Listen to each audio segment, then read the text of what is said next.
Sound on and very low. Okay.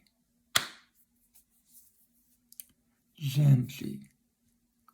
This video will be in English, but gente, meu Deus, que maravilha.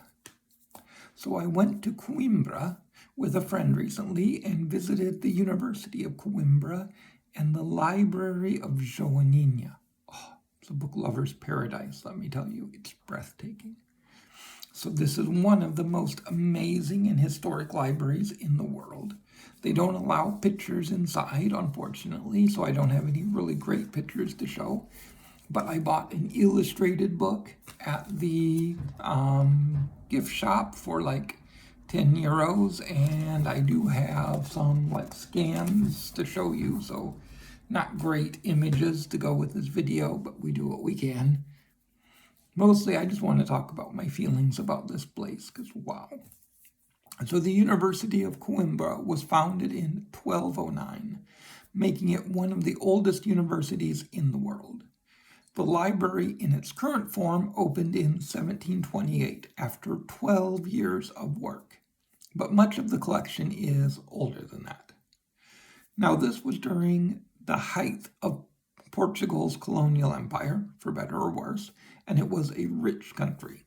So when the King João IV was asked to help create a library dignified of the collection at Coimbra, he decided to do it right. Wow. So some fast facts about the library. The oldest book in their collection is the Biblioteca, or the Giant Bible, written in Latin and created in 1150 AD. So that's pretty old. The majority of the books are in Latin, actually, the main language of writing of the time. There are 55,953 books in the collection in total.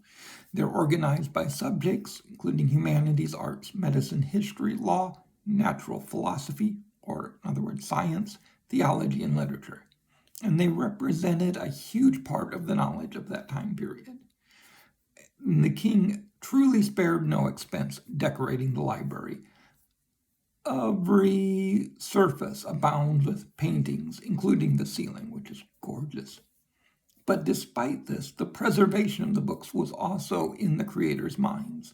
The woods used, a combination of oaks, pines, and Brazil wood, are designed to absorb humidity and help preserve the books. And they have bats. There are bats that live right in the library. They come out at night and they eat insects that would otherwise damage the paper and destroy the books. And there's bats, and you can hear them. It's like when it's quiet, you can hear them going up. It was awesome. Today, the library is mostly kept as a museum. The university has a number of other libraries for students for actual use.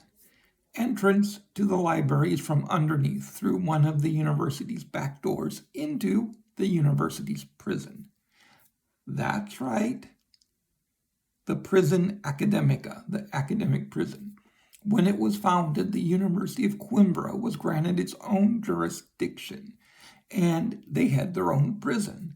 They could not only enforce the laws of the country, they used the prison for students who broke important rules, like removing books from the library without permission. Pretty hardcore.